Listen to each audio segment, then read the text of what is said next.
Rouler en moto. La liberté, l'aventure, la joie de découvrir de nouveaux endroits et profiter des paysages que peut nous offrir notre planète. Mon but ultime, en tant que motard, c'est de partir à la chasse du soleil couchant, sortir de ma zone de confort et donc partir en road trip. La question, c'est où partir? Quand? Avec quoi? Et avec qui? Où partir? Paraît que la Corse, c'est le paradis des motards. La mer, les montagnes, les petites routes accessibles uniquement en deux roues, les virages à faire tourner des têtes et des paysages à couper le souffle, ce sera donc notre destination. Nous roulerons fin juillet début août, car il s'agit du moment où les 3 participants de notre groupe seront disponibles en même temps. En parlant de participants, je vous présente Angèle, ma compagne.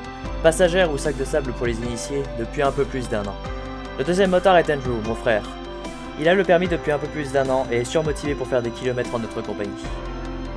Quant à moi, je suis Alex, mais a priori vous le savez déjà si vous êtes déjà venu sur ma chaîne. J'ai le permis depuis 2 ans et demi à présent, et je ne rêve que d'une chose, parcourir le monde assis sur une selle pour en prendre plein les yeux. J'ai été très inspiré par pas mal de youtubeurs qui ont partagé leur road trip, comme Wallan, Black Market, mais surtout Laurent Cochet, et aujourd'hui je vais tâcher de faire de même, du mieux que je peux. La question suivante, c'est avec quoi allons-nous rouler? Andrew possède une Honda CB500F de 2016. Petit roadster bien courageux sur lequel on peut charger de quoi partir pour une personne. Elle est agile, légère et est idéale pour un débutant. Quant à moi, j'ai toujours rêvé d'avoir une Harley, et j'ai donc fait l'acquisition d'un Softail, plus précisément un Sport Glide de 2018. Cette Harley convenait totalement à ce que j'attendais de ma moto. Polyvalente, elle devait avoir une bonne capacité d'emport pour partir quelques semaines sur la route, sans toutefois être trop grosse pour moi. On peut y charger de quoi voyager à deux, en serrant un peu, et permet à Angèle et moi de voyager confortablement, sous réserve d'aménager un peu la selle et d'ajouter un dossier pour la passagère. Parlons de l'itinéraire. On va voir les choses en grand. En partant pour un week-end entre amis à Orléans, nous rejoindrons ensuite la famille d'Angèle à Reims, puis irons à Annecy pour voir ma mère. Nous passerons ensuite par le Vercors, prendrons un ferry à Toulon et voguerons jusqu'à Bastia. A partir de là, c'est simple. On fait le tour de la Corse en passant par les petites routes longeant la côte, retour depuis Bastia, direction Toulon, pour rentrer chez nous à Lyon. C'est pas moins de 2500 km de route qui nous attendent sur une durée de 2 semaines.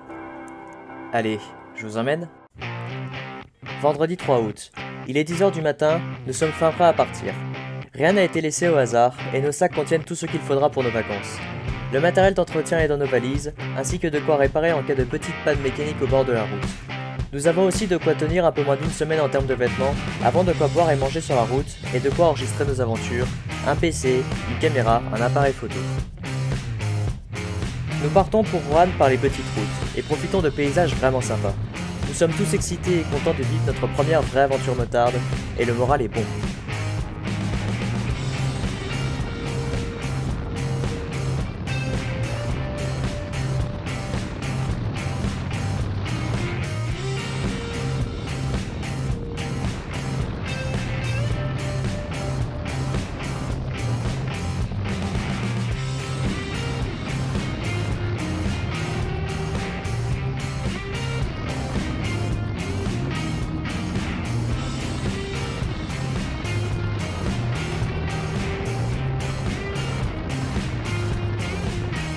Arrivés à Roanne, nous profitons d'une pause à l'ombre d'un arbre pour manger.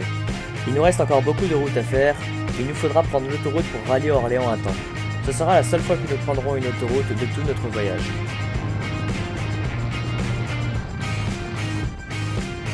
Il fait entre 35 et 40 degrés sous le soleil. Heureusement, nous sommes équipés de superbes vestes rafraîchissantes BMW qui abaissent la température ressentie d'une bonne dizaine de degrés. Nous les avons portées pendant tout notre voyage et l'investissement en vaut vraiment la peine. Motard, si vous aviez un doute sur ce produit, je ne peux que vous le recommander vivement. Nous arrivons à Orléans et retrouvons notre groupe d'amis pour passer le week-end ensemble dans un corps de ferme que nous avons loué. Au programme, visite de la ville, laser game, divers jeux de société, baby-foot, cuisine, repas, barbecue. Bref, un week-end est vraiment trop court pour tout ça et il faudra vraiment que nous prolongions nos petites vacances ensemble la prochaine fois. Nous repartons le dimanche pour rejoindre Reims afin de passer le lundi chez les parents d'Angèle.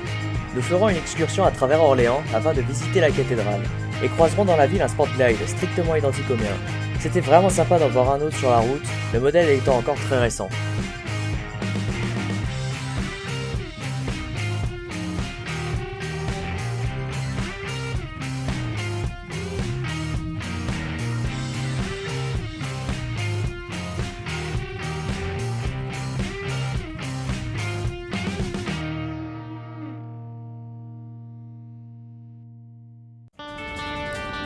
continuerons notre route en nationale et départementale, qui malheureusement ne sont pas si intéressantes que ça, car nous roulerons beaucoup en ligne droite. A noter que nous croiserons un nombre considérable de radars, le record étant détenu par 2 radars distants l'un de l'autre de moins de 30 mètres. Une véritable blague cette histoire des 80 km/h absolument pas motivée par l'argent. Mais ça, c'est une autre histoire.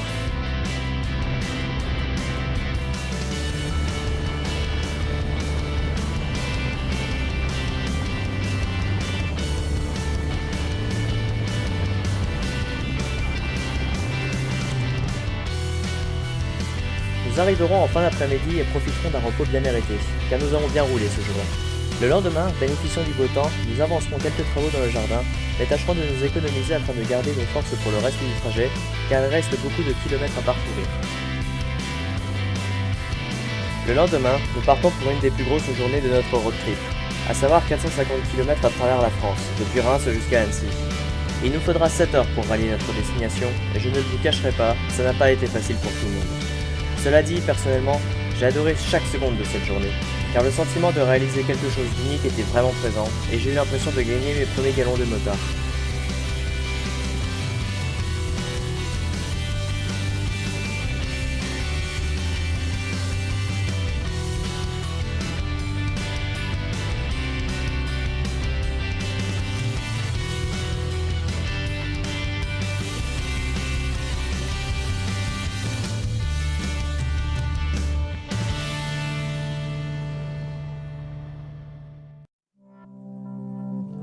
Nous nous arrêtons sur une aire au bord de la route et déjeunons, confortablement installés à l'ombre.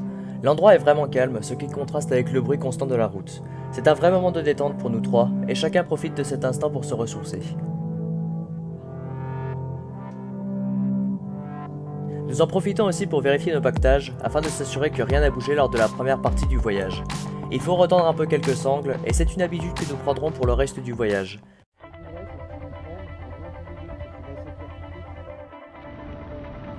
Nous continuons notre route sous un beau soleil, sans personne ni devant ni derrière pour gâcher la vue. Je ne sais plus trop où nous nous situions à ce moment précis, mais les conditions étaient idéales pour rouler tranquillement et profiter du paysage. Ça a aussi été l'occasion d'essayer de nouvelles façons de filmer, et je vous laisserai juger par vous-même, mais je trouve que le résultat en vaut vraiment la peine.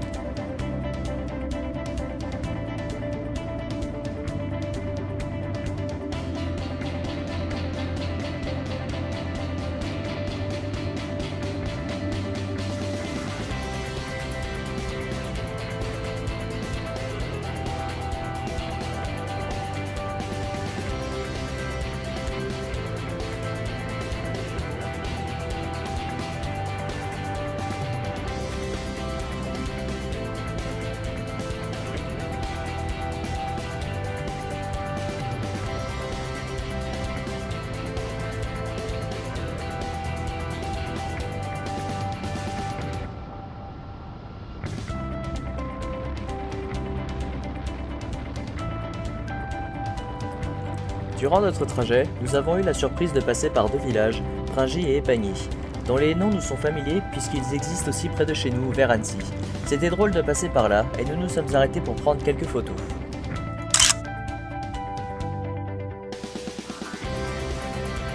Nous avons coupé notre trajet en plusieurs morceaux, à raison d'1 heure de route environ pour 10 minutes de pause. Cela nous a permis de rouler en limitant au maximum la fatigue.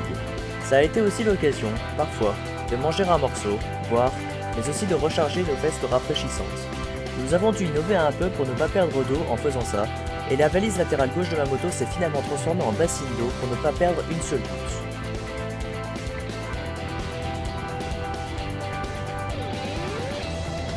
Au fur et à mesure que la journée avançait, nous nous sommes rapprochés des Alpes. L'air s'est un peu rafraîchi, nous avons pris de l'altitude. Et enfin, nous avons vu se profiler devant nous de belles routes sinueuses, pour notre plus grand plaisir. La fin de la journée promettait d'être la meilleure partie, et nous n'avons pas été déçus.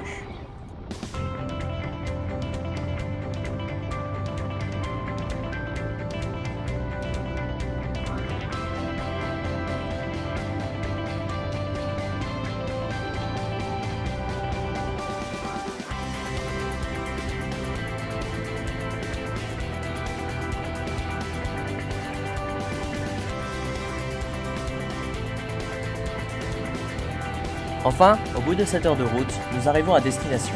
Angèle est fatiguée et a grand besoin de repos. Heureusement, rien n'est prévu pour le lendemain, et ce sera une nouvelle fois l'occasion de recharger nos batteries, faire le point sur notre matériel, mais aussi de déposer des affaires sales et en récupérer des propres. En effet, nous sommes à mi-chemin de notre road trip et nous avions prévu de faire une étape logistique ici.